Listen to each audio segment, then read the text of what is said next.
again, guys. It is I, Genrix Fabrical, yours truly. Yeah, try.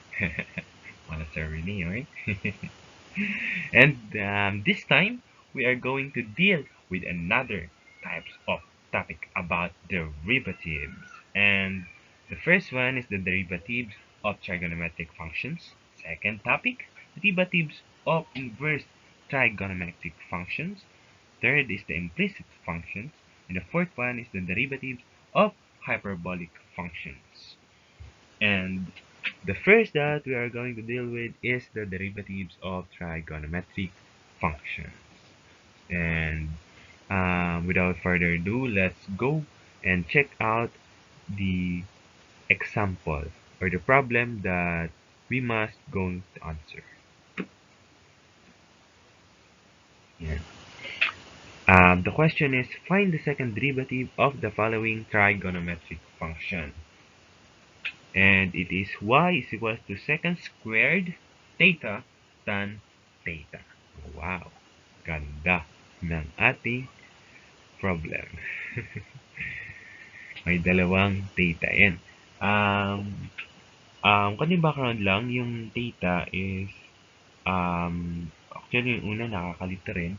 Pero, according to some research, and theta is considered a mathematical variable.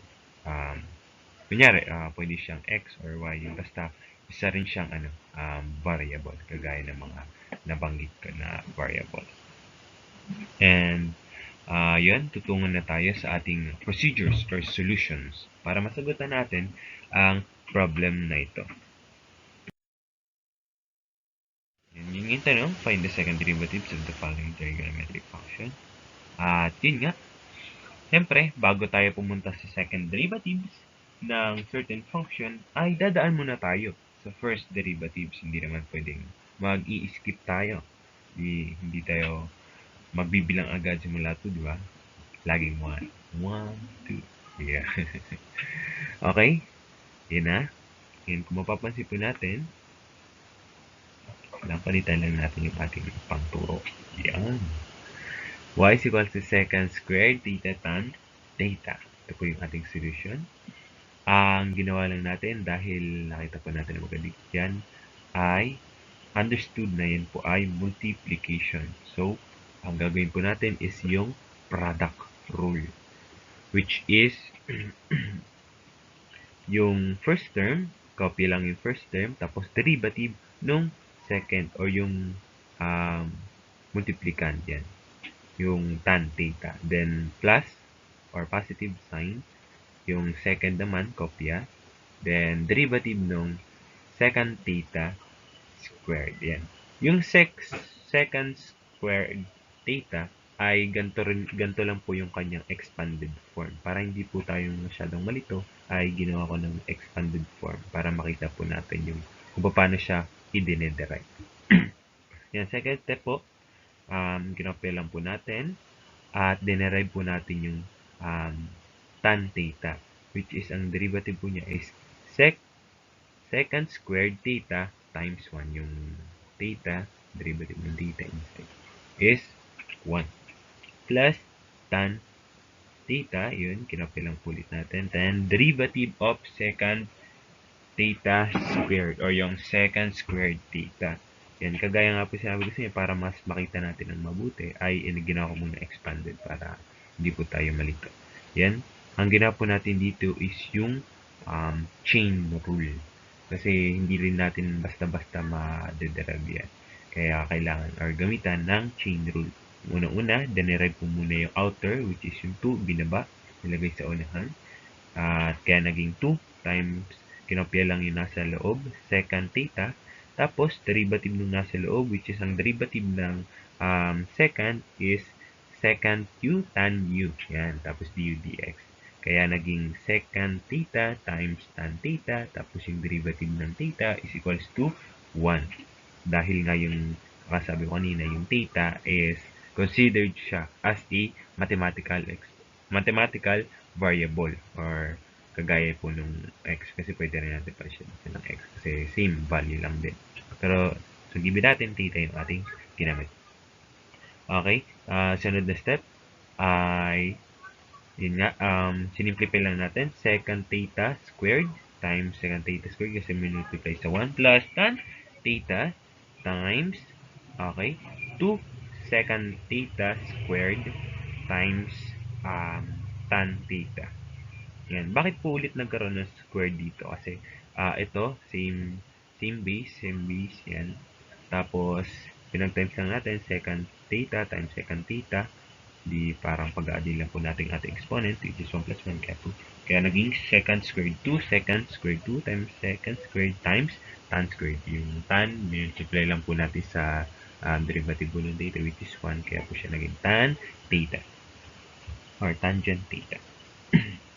Next is, um, dahil nga parehas sila ng base, kung papapansin po natin, secant theta, ay tapos multiplication din yung ginamit. Kaya, pinag-multiply, kaya po naging secant theta raised to 4.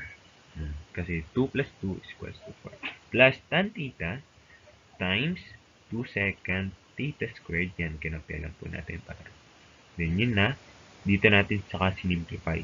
Secant theta raised to 4 plus 2 secant theta times tan theta squared. Yan, paano naman naging ganun po? Dahil itong tan theta tsaka yun, parehas lang, same base, tan theta times tan theta is equals to tan theta squared. Or, yan na yung ating derivative, or pwedeng gawin natin na ganito, kagaya ng ganitong format na nakapaloob yung exponent sa labas na kagaya nito, pinaloob niya para mas madali makita yan.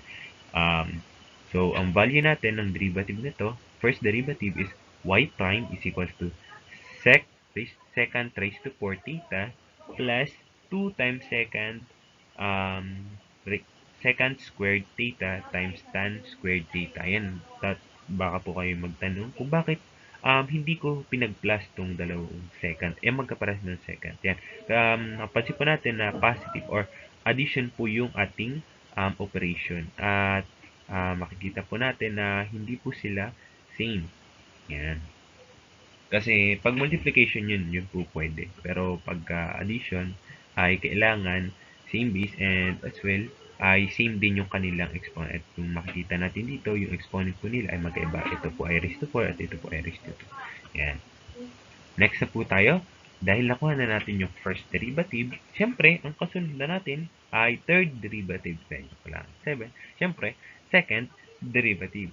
Yan, dadako na tayo sa ating pinaka magiging sagot.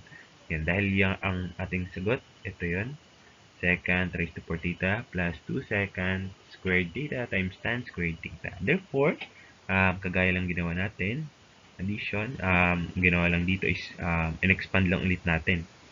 Yan. Chain rule ulit, yung kagaya ng ginawa po natin dito. Yan. Binaba po yung 4 dun sa harap ng secant theta, kinopya po yung secant theta. 4 minus 1, yes, 4 minus 1 is equals to 3. Tapos, derivative ng inside ng expression na to is secant theta. Yan. Derivative niya po is secant theta tan theta, tapos derivative ng theta is equals to 1. Kaya po naging ganito yung kanyang format. Then kasunod naman po, nakikita po natin ay multiplication po yung kanilang operation na ginagamit. Kaya, gagamit po tayo ng product rule. Yan. Una, i-copy lang po natin yung first 2 secant theta. 2 secant squared theta, then times the derivative of tan squared theta. Ito po yun. Then tan squared theta, copy lang yung pangalawa, times the derivative of this first 2 secant squared theta. Yan. After that, 4 secant theta raised to 3. Ito po yun. Kinopya lang. Yan, times tan theta times 1. Then, plus, sinimplify. Yung combining po ng like terms. Yan. 2 secant theta, 2 secant squared theta times the derivative ng tan squared theta is yung 2 nung square ng theta, binabalang chain rule. Kagaya rin po ng ginagawa natin dun sa second kanina, chain rule lang. 2, kinopya yung nasa loob na tan theta. Ang derivative ng tan theta is sec squared theta tapos times 1. Then, okay, dadaan na tayo dito. Tan squared theta times derivative nung 2 seconds squared. Ganun lang din po. Chain rule. Binaba yung exponent na 2. 2 times 2. Kaya nagkaganon. Kasi may ito rin sa harap. Then, kinuha yung nasa loob na second theta. Tapos, ang derivative ng second theta is second theta tan theta times 1. Yan. And pagkatapos nun, ay kinopya po ulit ito. Yan. Then, yan, tinanggal lang natin yung yung mga 1 kasi times 1 times 1 ayun pa rin yung sagot. Then next step ay second derivative is equals to second derivative of y is equals to 4 second raised to 4 theta times tan theta. Yan. Bakit naman po naging 4 second raised to 4 theta na? Kasi kung napansin po natin dito sa una, 4 second theta raised to the 3 or raised to the third power is tapos second theta is multiplication po yung kanilang operation yan. Pinagsama lang, second theta, second cube times theta, second cube theta times second theta, o plus lang natin, 3 plus 1 is equals to 4. Yung 4 na nasa unahan, binaba lang kasi 1 naman yung nito, numerical coefficient nung pangalawa. Kaya naging 4 second raised to 4 theta times tan theta, kinapel lang yung tan theta. Then, ganun din po yung naging concept dito na nagkaroon lang ng sama-sama ng like terms. Yan, dito dahil multiplication din yung kanilang tatlo, ay pinagsama yung like terms which is 2 second theta times second theta. 2 plus 2 is equals to 4 sec. Kaya naging raised to 4 yung 2 nung binabalang times 2 tangent theta. Yung 2 tangent theta dahil wala naman siyang kaparehas ay nandun lang siya, kinapya lang. Tapos doon naman sa kabila ng addition na sign na nasa loob ng bracket ay naging tan cube theta times 4 second squared theta. Yan, bakit naman po naging ganun? Dahil dito, multiplication din po yung kanilang operation. Tan squared theta times tan theta is equals to tan cube kasi 2 plus 1 is equals to 3. Then, next is 4 second theta times second theta is equals to 4 second squared theta. Yan, mayroon yan sa nilang understood na exponent ng 1 sa taas. Kaya 1 plus 1 is equals to 2. Bring down lang yung 4. Yan. Then, ang ating sunod na step or solution is 4 second raised to 4 theta times tan theta. Kinapil lang. Tinanggal lang po natin yung bracket para mas makita natin. Ayun, nakikita na natin yung mga pwede natin ipagsama. Yun na nga yung naging ating final answer. Kaya, naging ating final answer is second derivative of y is equals to 8 second raised to 4 theta times tan theta plus tan cube theta times 4 second squared theta. And bakit po naging 8 second raised to 4 theta? Kasi 4 tsaka 4 times tan theta tapos 2 second raised to 4 theta times 2 tan, mapapansin po natin na parehas po sila ng base. Even though multiplication, tapos addition, ay magkaparehas sila ng base, magkaparehas din sila ng bilang ng kanilang exponent. Kaya pinag-add po natin sila. 8 second theta yan. Ayan. 2 plus 2 is equals to 4 plus 4, 8. Kaya naging 8 yung kanilang leading numerical coefficient. Then, kinapil lang po yung kanilang both base na second raised to 4 theta times tan theta. Ayan po. Then, ang kasunod natin is plus tan cube theta times 4 second squared theta. Bakit po naging ganun? Yan ay dahil kinopya lang po natin yan. Yan. Bakit hindi na pagsama ulit? Dahil yan, napansin na po natin na magkaiba na po yung kanila pong both base. Ito po ay second raised to 4 theta times tan theta. And ito naman po is tan cube theta times second squared theta. Kaya, hindi na sila like terms. Kaya ito na po yung ating final answer. So, yun lang yung yung sagot dun sa ating problem na find the second derivatives of y is equals to second squared theta times tan theta. Ngayon naman ay we to our next topic. Ayan. Ang ating next topic is about ten ten ten ten. Oh, may background pa yun, ha? Derivatives of inverse trigonometric function. Yan, kanina ay derivatives of trigonometric function lang. Simple function lang. Trigonometric function lang. Ngayon, is dadako na tayo sa inverse or yung kabaliktaran. Inverse. Yun, kasi meaning na inverse. Baliktaran. Yan. Ang ating question or ating problem na sasagutan is find the y prime of the given inverse trigonometric function na y is equal to x squared y plus cosecant arc cosecant tan y. Yan, excuse me. Yan. Next na tayo, dadawan na tayo sa ating yan, ating solution. Ay, hindi ko na ipakita yung ating given. Yan, ang una natin ginawa ay dahil magkatabi yung x squared tsaka y dun sa unahan, ay gumamit lang tayo ng ano dito, ng product rule. Kinopya lang natin x squared, then derivative ng y, plus, kopya yung y, then derivative ng x squared, plus, yung derivative ng arc cosecant. Yan. Ang derivative ng arc cosecant ay ito. Ganyan yung kanyang format. Yan ay negative raised to du dx. Negative du dx. Yan. All over u times the square root of u squared minus 1. Kaya naging ganyan. Yung kanyang nilagay lang natin yung yung u. Kasi ang kanina, ang given lang na u is yung tan y. Ilagay lang natin sa side. Then, after nun, dinerive na natin tong kaya siya naging y. Derivative ng y is 1. Derivative ng x squared is 2x. Then, x squared times 1 plus y times 2x plus derivative ng tan y is sec squared y times 1. Then, next. Yan. And kasunod nun, ay y prime is equals to x squared plus 2xy. Yan. Bakit naging ganun? Dahil yan dito, x squared times 1 naging x squared lang. Tapos 2xy times y is equals to 2xy. Plus, the negative second squared y all over tan y. Sorry. Yan. Tan y times the square root of tan y squared minus 1.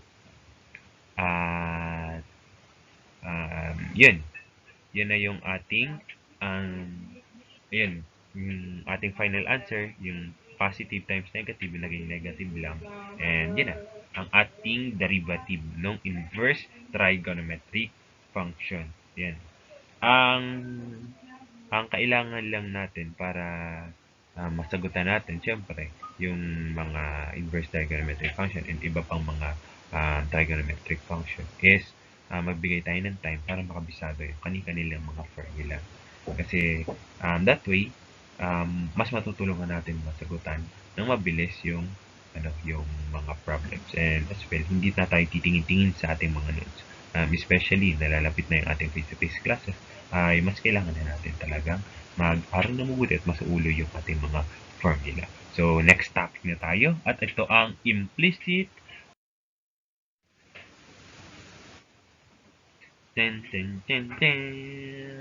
Yan, dalawa pala dito pinagsama.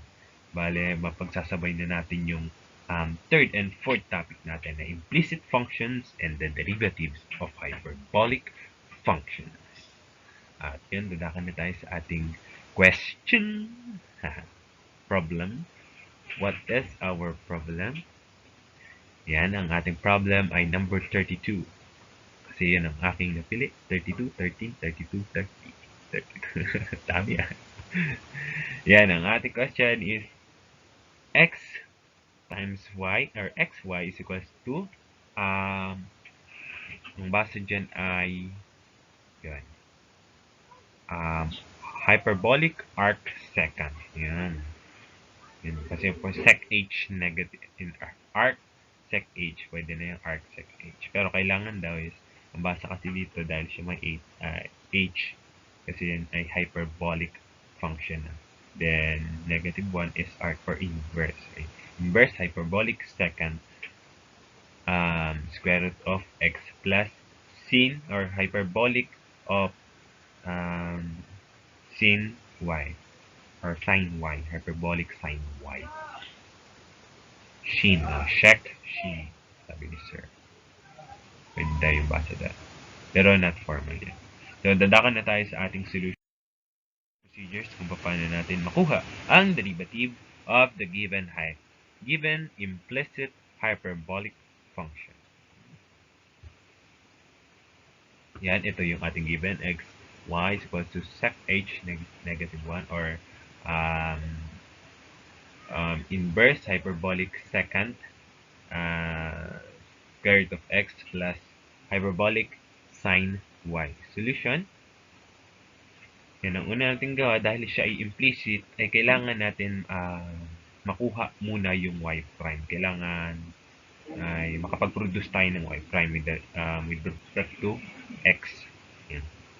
Una, dahil magkatabi to x, y, syempre, multiplication yan, kaya gumamit tayo ng product rule. Kopya yung x, derivative ng y, derivative of x is equals to, ang derivative nito, ang format ng derivative ng inverse hyperbolic secant, u is equals to negative 1 all over u times the square root of 1 minus u squared. Tapos, times du dx. Yun ang kanyang format. Kaya yun, sinubstitute lang natin yung value ng u, which is ang value ng u dito is yung square of x. Yan. Square root of x, minus, yan.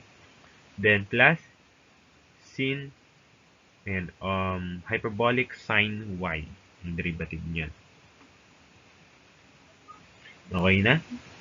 Tapos, dito, sa next step natin is binaba lang yung x, derivative ng y, imbis na 1, dahil nga mahanap tayo or tinatangga or kailangan natin produce ng y prime dahil nga ito ay hindi pa siya function, siya pa implicit function. Hindi pa siya standard or normal function. Kaya kailangan natin makapag-produce ng y prime. Yan na. 1, y prime. Kasi yun naman talaga ang derivative ng y. Tatandaan natin. Then, kopya lang yung y dito. Then, derivative ng x is equals to 1. Then, after that, dito, ay kinopya lang ulit. Ayan. Ito, binaba lang natin. Times, ang derivative nun, yung square root of x, binago ko lang muna na x raised to 1 half kasi same lang sila ng value para mas madali nating makita kung paano siya na-derive. Himay-himayin natin. Yan. Plus, ang derivative ng hyperbolic sin or hyperbolic sine y is hyperbolic cosine y times yung derivative ng u niya kasi ang u ng sine, hyperbolic sine is y. Kaya, ang derivative ng y is y prime. Yan. Then, tuwa na tayo dito. Dahil yan na nga, x times y prime is equals to xy prime plus y times 1 is equals to y is equals to, yan, bracket or quantity. Kinopya lang natin yun. Negative 1 all over the square root of x times the square root of 1 minus x times ang derivative niya is power lang 1 half, binaba ng 1 half, tapos okay, 1 half minus 1, 1 half minus 1 is equals to negative 1 half. Kaya yon, naging ganito yung kanyang format na mas madali natin makita. Plus, hyperbolic cosine y prime. Y prime. Pinag-multiply natin kaya pinag-dikit. Next. Yan, ito yung gagawin natin sa dito kasi kung napansin natin, ito ay puro fraction. Yan, maraming yung kanyang exponent ay fraction. Kaya ang gagawin natin ay i-rationalize natin. Ito yung steps na aking isinulat. 1/2, yan, 1/2 times x raised to negative 1/2, yun yun. Ito ko lang. Ay pinaghiwalay ko muna. 1/2 times x dahil meron siyang understood na denominator na 1 raised to negative 1/2. Para yung negative na exponent, para maging positive, uh, ini-reciprocate lang natin para maging positive. Kaya magiging 1 over x raised to 1/2. Then yung x raised to 1/2, kung matatandaan natin, is equivalent niya yung square root of x. Kaya magiging 1 all over the square root of x. Yung 1/2, pinapilang. Kaya 1/2 times 1 the square root of x is equals to 1 all over 2 times the square root of x. Yan. Next na tayo. Yung. Ayan.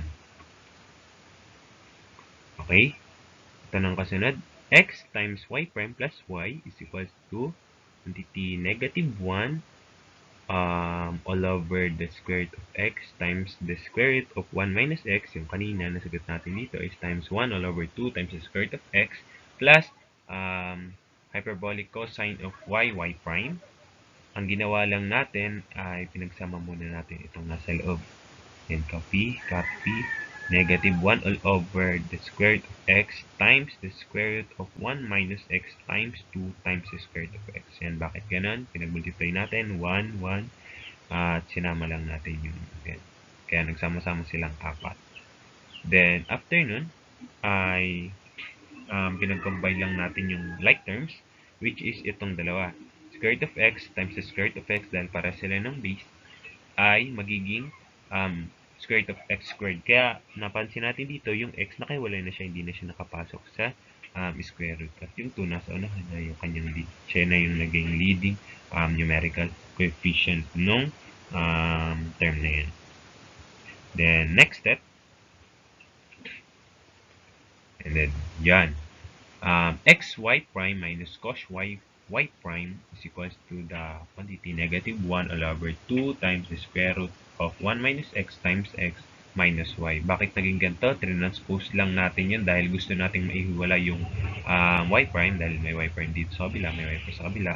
Transpose lang natin yung hyperbolic quotient y prime dahil siya may y prime na hawak din kasama ng xy prime. Ayan. Kaya naging ganito. Then, in-extract lang natin yung y prime sa kanila.